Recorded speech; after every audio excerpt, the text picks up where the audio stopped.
I do deliveries from my local Papa John's. I'm in college, so this is just one of the few jobs I could choose from. A few of my friends work here too, but we're all delivery drivers, so even when we have the same shifts, we don't really see each other. Anyway, this happened to me last December while I was picking up some extra shifts before Christmas. This night, it was snowing a good amount, making deliveries take longer than usual, while also getting more deliveries than usual. I was never too stressed about work, though having to go non-stop for hours on end was definitely not as enjoyable. At 9:30, I grabbed my next set of orders to deliver and got in my car to give the directions up. I had 2 orders, and the houses were just 5 minutes from each other, but they were both pretty far from the shop. They were 15 minutes away, which was more like 25 minutes in this weather. The first part of the drive was normal, but then it began taking me toward the less visited part of town. The houses here were older, and most of the shops in the area had closed.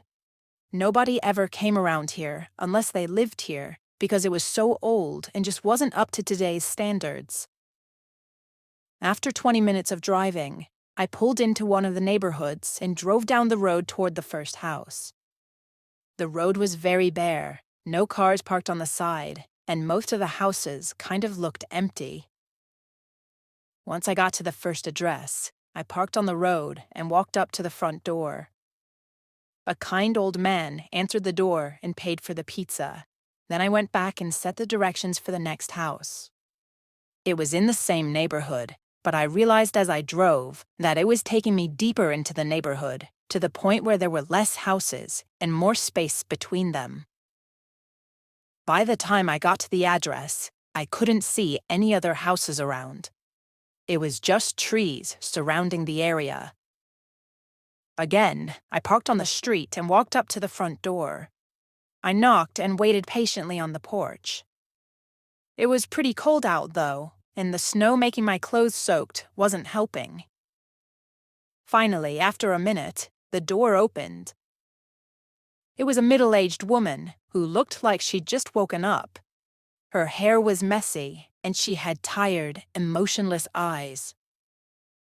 "I have your order here for 2 pizzas," I said, holding out the boxes and giving her the total to pay. She took the boxes and placed them on the table next to her, then told me to wait a moment for her to get cash. Another minute went by before they opened the door again. She started sifting through some cash, counting it slowly and trying to add it all up. There was definitely something weird about her. It's hard to pinpoint what it was exactly, but everything she was doing was just very odd. Then, as if she wasn't struggling enough on counting the cash, she started up small talk with me. Normal stuff, like how my day was and all that. I responded politely, but it was just really weird, like she was stalling. At some point while she was talking, I looked back at my car just to distance myself from the uncomfortable situation for a moment, but I was quick to see a man standing right next to it. He was looking in the windows and doing something to the door. But when I looked back at the woman, her face had shifted into anger. I figured it all out too late, though, as she reached out and grabbed me, then started yelling to the man by my car. He turned around and started sprinting towards us as the woman tried to pull me into the house. I pushed her away and broke free. Then my instincts took hold of me, and I sprinted into the trees. I could hear the man's heavy footsteps crunching in the snow behind me all the way through the forest, until finally they started to fade away. After 2 minutes of sprinting, I stopped to catch my breath. Luckily, the moon was lighting up the forest enough for me to navigate through it and back to one of the streets in the neighborhood. I called 911 once I got service, and after 10 minutes of waiting in the cold, an officer arrived. Another patrol car went to the house, finding the man outside, in the act of trying to break into my car. To keep things from dragging on, basically the motive was likely due to the couple running out of money and resorting to robbing my vehicle. The whole distraction was so that the man could rob my car without me ever knowing. But since I saw what he was doing, it's not really clear what they would have done. Maybe they would have just let me go, but it's obvious I would have reported them, so I don't think it's likely they would have. I'm just thankful for getting away unharmed, and for being the first victim they tried it on before getting arrested, and never having the chance to do anything to anyone else.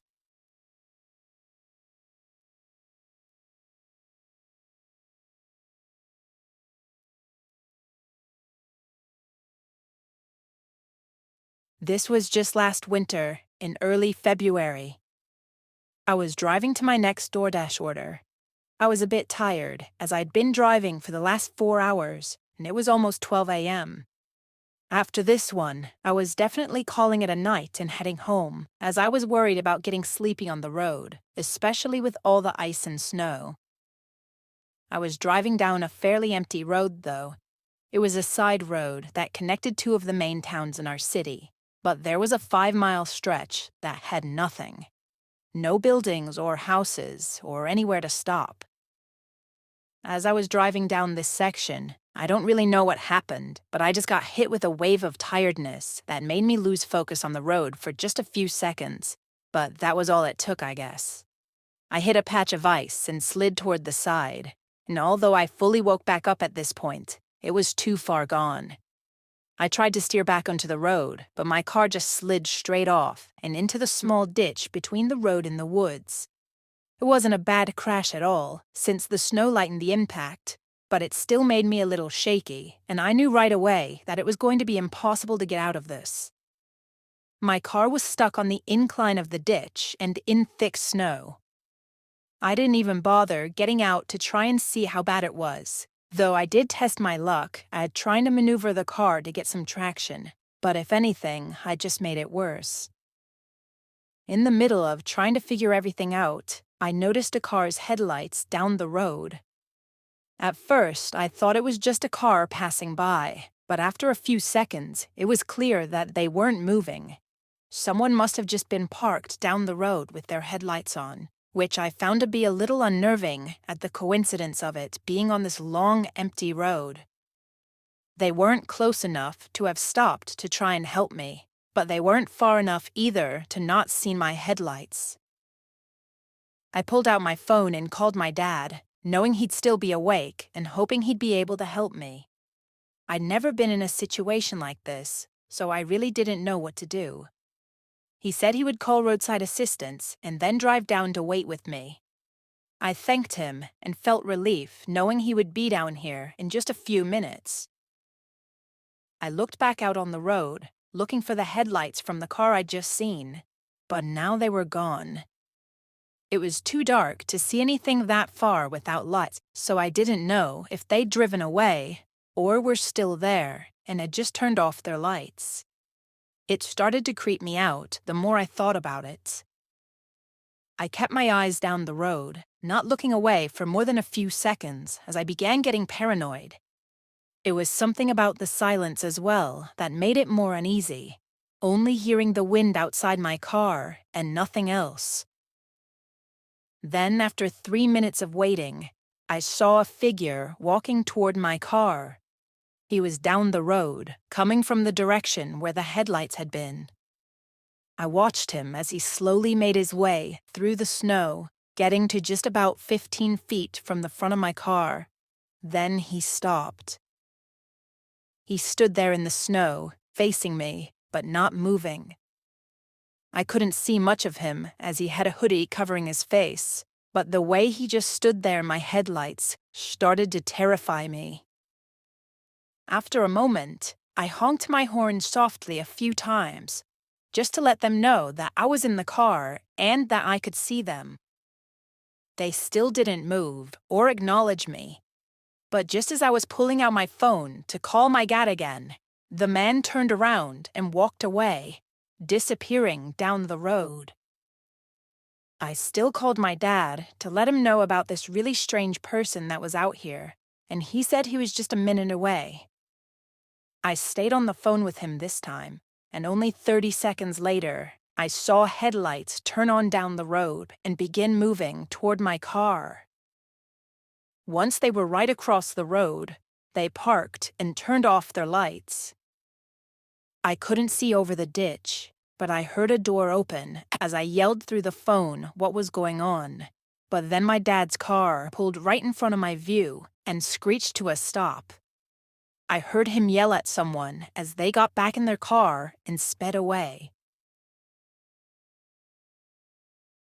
They didn't come back, but my dad said the guy was holding something in his hands that looked like he was going to break into my car with. Everything went okay after that, though, and the car ended up not even having much damage to it. I'm not sure what was about to happen that night, but I know I'm really lucky to have not found out.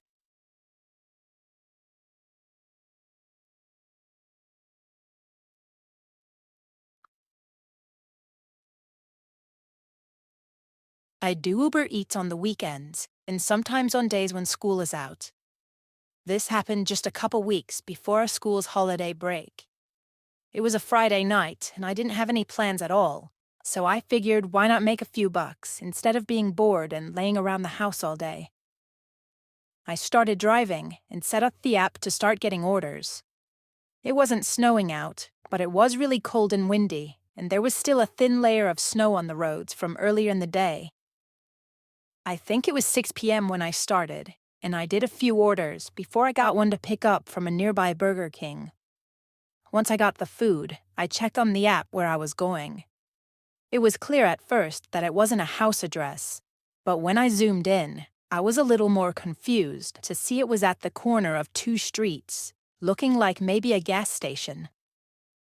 Although finding it to be unusual, I clicked Begin Route and started driving over. I didn't think it was anything bad. I just thought it was going to be an awkward interaction, since I'd probably have to find the person in the parking lot and give it to them directly. Usually I never see the customers and just do a quick drop-off. As I got closer and drove up to the intersection it was at, I saw that it was a gas station that was right in the spot the directions were taking me. The gas station itself looked normal, but no cars were in the parking lot. I pulled in and parked in one of the spots at the back, then stayed in my car and tried to look around for anyone. The app should have let them know that I'd arrived, so I was expecting someone to be out here waiting for me. But even after a couple minutes, nobody was here. I sent a text through the app, just letting them know that I was in the parking lot and waiting for them. Then I got out of my car to see if I could get a better look around. The whole intersection was empty. No cars were passing by, and all the stores across the street seemed to be closed for the night. The longer I stood out there, the more unsettled I got. I checked my phone, still seeing no response from the customer. I was just about to get back into my car before a truck pulled into the gas station. They passed the pumps and drove right up to me, parking just a couple spots away. It was an older, dark red pickup with tinted windows. The first thought to come through my head was, why would they order for delivery if they were just going to end up driving here anyway? I'd thought before that maybe they were a worker at the gas station, or were just hanging out here for some reason, but now this was far more suspicious than it already was. The driver door opened and a man stepped out of the truck. From one look at him, he had a very disheveled appearance, like something you'd expect from someone living on the road. Even his clothes looked dirty, stained, and torn. As he got out, I held up the bat with a slight smile, but the man didn't even look at it. He kept his eyes locked on me as he approached, and something struck me, giving me the feeling to get out of there immediately. I set the bag on the ground, and almost right away, the man started walking faster as if he knew I was going to leave. I got in my car and started backing out just as the man got up to my door. But then he ran right back to his truck, leaving the food on the ground. As I left the gas station, I saw him back out quickly and start speeding toward the exit I was leaving from. I floored it, going through a red light and just speeding down the road until I got to where more cars were. The truck tried to follow me for a minute, but then turned away. Once I was safe, I called the police, but really nothing came of it. In the heat of the moment, I never even thought to check the man's license plate. Though thinking back, I'm not sure if he even had one. I don't know what he was doing, or what would have happened if I didn't leave when I did. But knowing that I was so close to finding out is still horrifying.